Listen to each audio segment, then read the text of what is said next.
Você sabia que uma das maneiras mais comuns pelas quais o diabo destrói os cristãos hoje é através da imoralidade sexual? A bênção de Deus está na atividade sexual saudável porque estabelece a unidade no lar, fortalece o vínculo de amor entre o casal e solidifica o alicerce do lar onde Deus pode ser adorado. No entanto, o inimigo pegou essa mesma bênção e a transformou em uma arma para destruir a vida do povo escolhido de Deus. Veja, sempre que o Filho de Deus faz sexo ou qualquer atividade sexual fora do casamento, isso é chamado de pecado de imoralidade sexual ou adultério. O diabo usa esses pecados como portais para entrar em sua vida e destruí-lo. Não devemos ignorar seus artifícios, mas ao contrário, conhecê-los e nos opor a eles. 2 Coríntios, capítulo 2, versículo 11 diz: para que Satanás não nos engane, pois não desconhecemos seus esquemas. Veja, por que esse assunto é muito sério? A palavra de Deus nos diz que quando nos tornamos filhos de Deus, nos tornamos um com Jesus em espírito. E não apenas isso, nos tornamos parte de seu corpo. Portanto, o que quer que você faça, está implícito que uma parte de Cristo está fazendo isso. Isso está dizendo algo a você agora? Não é de admirar que Paulo, escrevendo para a igreja em Corinto, disse que era indescritível pegar seu corpo, que agora era um membro ou parte do corpo de Cristo, e se juntar a ele em sexo com uma prostituta. 1 Coríntios capítulo 6, versículo 16 diz: ou não sabeis que o homem que se une à prostituta forma um só corpo com ela? Porque, como se diz, serão os dois uma só carne. Se você duvida de alguma coisa nesta vida, querido cristão, por favor, nunca duvide da palavra de Deus encontrada na Bíblia. Todos podem apresentar sua própria opinião sobre o texto escrito e o que acham que está errado com ele, e porque sua própria perspectiva pode ser melhor, mas não caia nessa. Há uma verdade que dá vida às páginas da Bíblia e está disponível para todos que abrirem seus corações para ela. Se você quiser ver falhas, Satanás irá mostrar falhas, mas se você confiar no Espírito da palavra, você encontrará vida nela. Estou dizendo isso por causa do atual assunto em discussão. Muitas pessoas virão até você com uma desculpa ou razão pela qual não há nada de errado, não apenas com a imoralidade sexual, desde que seja consensual, mas com muitas outras coisas contra as quais a Bíblia nos adverte. Você deve saber que tal pessoa, não importa quão legal ela seja, não está falando pelo Espírito de Deus. A Bíblia afirma claramente em 1 Coríntios capítulo 6, versículo 9: ou não sabeis que os injustos não herdarão o reino de Deus? Não vos enganeis, nem impuros, nem idólatras, nem adúlteros, nem efeminados, nem sodomitas. Antes de você dizer que era Paulo e não Deus falando, vamos ver a mesma coisa sobre o julgamento vindouro, conforme revelado claramente por Deus a João na ilha de Patmos. Apocalipse, capítulo 21, versículo 8 diz: quanto, porém, aos covardes, aos incrédulos, aos abomináveis, aos assassinos, aos impuros, aos feiticeiros, aos idólatras e a todos os mentirosos, a parte que lhes cabe será no lago que arde com fogo e enxofre, a saber, a segunda morte. Nossa mensagem é direcionada a duas categorias de pessoas: aqueles que são sexualmente ativos e aqueles que estão prestes a ceder à tentação de se envolver sexualmente. Se você é casado ou ainda está para se casar e está tendo relações sexuais com alguém que não é seu cônjuge, você está vivendo em pecado e a caminho do inferno se não se arrepender e parar com isso. Se você está pensando sobre isso ou praticando secretamente por meio de contos eróticos ou pornografia, você já está se abrindo e se preparando para a destruição pelo diabo. O mistério do sexo é que, com quem quer que você se envolva sexualmente, você se torna um com essa pessoa. Isso está além da união física que ocorre, mas também espiritual. Biologicamente, aprendemos que há troca de fluidos corporais durante o sexo, mas o que a maioria de nós não sabe é que também há troca de conteúdo espiritual. As pessoas falam apenas sobre doenças sexualmente transmissíveis e usam isso para alertar sobre a abstinência. E elas estão certas, mas isso é apenas uma parte da verdade. Veja bem, você não pode culpar essas pessoas, pois muitas delas não conseguem explicar ou entender o aspecto espiritual disso. Portanto, o mundo, como tende a fazer, tenta contornar tais instruções para satisfazer a carne, produzindo e recomendando contraceptivos e outras proteções. Isso pode funcionar para algumas doenças ou gravidez, mas não há contraceptivo na Terra para protegê-lo da troca de espíritos durante o sexo. É por isso que a melhor coisa a fazer é evitá-lo fora do contexto conjugal. Esta mensagem é especificamente para os cristãos por causa de sua posição com Cristo. O incrédulo está pior porque já está espiritualmente morto e a imortalidade sexual é um modo de vida. Ele já precisa de Cristo, seja ele sexualmente imoral ou não. Não faz diferença porque sem Cristo em suas vidas, eles também estão a caminho do inferno. No entanto, para o cristão da fé, isso é diferente. O diabo já governa a vida do incrédulo, mas Cristo governa na vida do cristão. Para que Satanás faça o que quer em sua vida, ele introduz coisas que permitem que você se abra para ele. Quando você cai nessas tentações do diabo, ele usa isso como um meio para atacar sua consciência, seu destino e algumas das bênçãos de Deus em sua vida. Há uma razão pela qual ele é chamado de acusador dos irmãos. Ele é quem te lembra continuamente do pecado que você cometeu e porque você não é mais querido por Deus ou bom o suficiente para ser salvo. O objetivo dele é mantê-lo derrotado até que você pare de seguir a Cristo e ele se torne seu Senhor. Quantos cristãos se afastaram de Deus hoje? Não por causa dos pecados que cometeram sozinhos, mas por causa dos ataques que o inimigo fez em suas consciências através das brechas que esses pecados criaram. Você deve ter cuidado, querido cristão. Se você tem vivido um pecado sexual, não espere mais para parar com isso. Considere isso como um sinal de Deus para que você tome essa atitude. Ou talvez você tenha feito isso e esteja confiando em Deus para parar, pois você não sabe como fazer. Certifique-se de prestar atenção até o fim desta mensagem. Isso também é para você. Reunimos este material em espírito de oração, confiando em Deus para ajudar todos os que ouvem a experimentar o poder salvador de Deus para se libertar da imoralidade sexual.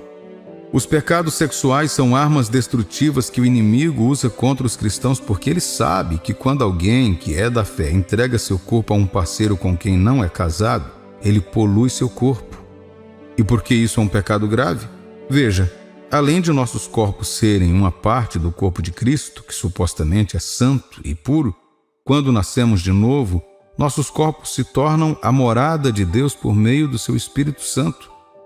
1 Coríntios, capítulo 6, versículos 19 e 20 diz: Acaso não sabeis que o vosso corpo é santuário do Espírito Santo que está em vós, o qual tendes de parte de Deus e que não sois de vós mesmos? Porque fostes comprados por preço. Agora, pois, glorificai a Deus no vosso corpo. Você não é mais dono de si mesmo, meu amigo. Deus comprou você. Com o quê? Com o sangue de seu Filho, Jesus. Quando Jesus estava morrendo naquela cruz, ele estava fazendo isso, dando sua vida em troca de você. Por quê? Porque Deus te ama muito. A única coisa que ele pede de você agora é viver para ele. Ele morreu por você e agora quer que você viva para ele. Ele quer que você permita que a vida dele encontre expressão através de você. Agora, por meio do Espírito Santo, toda a divindade vive dentro de você. Um templo é chamado de lugar sagrado simplesmente porque é dedicado a uma divindade. Isso é o mesmo para todas as religiões. Quer seja construído com madeira, barro ou ferro, é um edifício comum até ser dedicado a uma divindade. No momento em que é consagrado, esse lugar se torna sagrado e é guiado por diferentes leis que honram essa divindade. Tudo que você fizer contrário a essas leis será considerado uma blasfêmia contra a divindade e uma profanação de seu templo. Este é o mesmo com nossos corpos agora. Veja bem, no Antigo Testamento, Deus prometeu que um dia ele não mais encheria o templo construído pelas mãos de ninguém, mas que ele começaria a viver no coração dos homens. Essa profecia se cumpriu em nossos dias. Agora Deus vive em você e em qualquer um que tenha entregado seu coração a Jesus. E a partir desse momento, seu corpo é o templo dele. Você pode não saber disso, mas você é um templo ambulante. No entanto, a questão é quem ocupa seu templo agora. Será que você tem profanado tanto seu templo que há demônios ao redor dele ou abriu suas portas de forma que os demônios ganharam acesso e encheram com todo tipo de escuridão? Seu corpo é o templo de Deus, meu amigo. Quando você o entrega à imoralidade sexual, você a está prejudicando e poluindo, permitindo que os demônios entrem. E quando os demônios se firmarem em sua vida, eles o oprimirão, destruindo e corrompendo tudo o que puderem. Não dê espaço ao inimigo em sua vida. Não deixe que ele o oprima mais do que você já está fazendo. Não estou dizendo que é fácil viver puro e santo, especialmente em um mundo que não apenas o aprova, mas também o promove massivamente. Não importa o setor ou indústria, há um certo grau de engajamento sexual sendo promovido. Nós o vemos em filmes, música, literatura, moda, mídia, internet e em todos os outros lugares. Você percebe que ninguém está isento disso agora? Enquanto crescíamos, havia coisas que não podíamos assistir e a censura era decente até anos recentes. Agora até mesmo programas infantis têm um certo grau de indícios de atividades sexuais discretamente introduzidos. Somente pessoas sensíveis são capazes de perceber e alertar seus filhos e entes queridos para não assisti-los. Pense em quanta educação sexual os adolescentes estão recebendo agora, mas deles são voltados para o engajamento do que para a abstinência. Eles são apresentados com a falsa ideia de que o sexo é como você mostra amor, recebe amor ou prova que está na moda. Então temos muitos jovens que cresceram querendo se sentir amados e aceitos, mas acabaram se acostumando e se machucando. Estamos vendo um momento contínuo de adultos com problemas emocionais, psicológicos e até de saúde, que cresceram com eles desde a adolescência, lutando para se tornarem versões melhores de si mesmos sem sucesso. Essas coisas afetaram seus pontos de vista sobre a vida, sobre si mesmos e, na maioria dos casos, sobre Deus. A Bíblia está cheia de diferentes personagens que cometeram pecados sexuais e enfrentaram as consequências. Sim, sempre haverá consequências. Muitos lares são destruídos, algumas pessoas são expostas à opressão demoníaca e algumas até à possessão. Algumas pessoas se envolvem e são emocionalmente quebradas de tal forma que somente a graça de Deus pode curá-las e mudar sua visão da vida. Outros se infectam com uma doença que, em alguns casos, pode custar suas vidas. As questões podem incluir muito mais do que isso, fisicamente e espiritualmente. Rúben trouxe uma maldição sobre si mesmo e sobre suas gerações depois dele por um longo tempo, porque ele dormiu com uma das esposas de seu pai. Sansão perdeu sua unção e sobreviveu sua vida por causa de seu envolvimento com uma mulher ímpia. A vida de Amon foi interrompida por dormir com sua meia-irmã, Tamar. Davi dormiu com Batseba, matando o marido dela, Urias, para encobrir o ocorrido. Ela engravidou, mas o bebê morreu, e Davi foi punido mais tarde, pois seu próprio filho, Absalão, daria um golpe contra seu próprio pai, expulsando-o do país e dormiria publicamente com todas as concubinas de seu pai, tudo em um dia. Não há nada de bom a ganhar em se envolver em imoralidade sexual. Sim, você pode ter alguns momentos de prazer, mas o que você faz com as coisas que foram trocadas depois que todo o prazer evapora? Como você lida com a culpa sabendo que pecou? Como você vive com o fato de ter desonrado o templo de Deus e não poder entrar no céu dessa maneira? Meu amigo, é hora de dizer chega ao diabo. Tome uma posição e volte-se para Deus para que o inimigo não te engane até que você se encontre onde nunca imaginou que estaria. Se você deseja lidar com esse pecado que o inimigo está usando para destruir os cristãos, aqui estão algumas maneiras úteis. Reconheça que você está em pecado e em seguida volte-se para Deus em arrependimento. Você pode mentir para todo mundo, mas o maior mal que pode fazer é mentir para si mesmo. Você nunca pode mentir para Deus porque Ele te conhece mais do que você mesmo. Então, se você está falando sério sobre sair da armadilha do pecado sexual, primeiro você deve ser honesto consigo mesmo. Admita que você está em pecado e desobediência e então volte-se para Deus. Não é hora de fugir de Deus ou da igreja. Corra para Deus. Ele te quer porque Ele é o único que pode te consertar. A Bíblia diz que Ele é fiel e justo para perdoar todos os que vêm a Ele confessando seus pecados e confiando nele para ajudá-los a superá-los. Ao vir a Deus, peça a Ele para libertá-lo desse espírito de imoralidade sexual e purifique sua vida de todos os resquícios do seu passado. Comece a se alimentar com a verdade da palavra de Deus. Nossas vidas são definidas por tudo que acreditamos sobre nós mesmos. Se você ouvir o suficiente que é um animal sexual que não pode fazer nada sobre seus impulsos, logo acreditará que é quem você é. Porém, a Bíblia já diz que você é uma nova criatura e não é mais escravo do pecado. Portanto, o pecado não dominará mais você como fazia quando você não era salvo. Esse tipo de descoberta o capacita a aprender, a aceitar quem você é e a se opor a qualquer coisa que queira mudar isso. Quanto mais você se alimenta e fala a palavra de Deus sobre si mesmo, você se livra do antigo e assume a nova identidade, com uma nova capacidade de resistir ao diabo enquanto se mantém firme no que Deus diz. Não se envolva e evite gatilhos. Gatilhos são coisas que levam sua mente de volta ao seu pecado.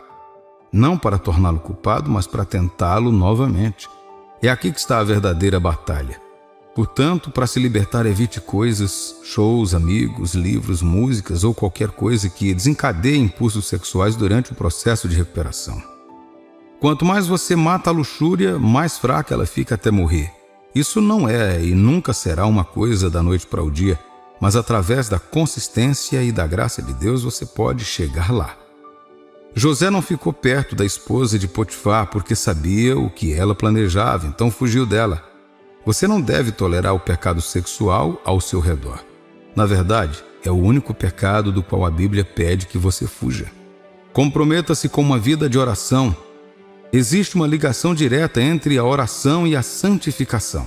Quanto mais você orar, tanto em particular quanto coletivamente com outros cristãos, mais inclinado e capacitado você estará para a santidade e libertação dos pecados sexuais. Essas verdades são úteis e farão bem se você se comprometer com elas. Eu encorajo você a ser sincero com Deus e intencional sobre ser livre. Essa é a única maneira que isso acontecerá para você. É minha oração que o poder de Deus o liberte da escravidão de Satanás, dando-lhe uma fuga da armadilha da destruição. Em nome de Jesus, amém.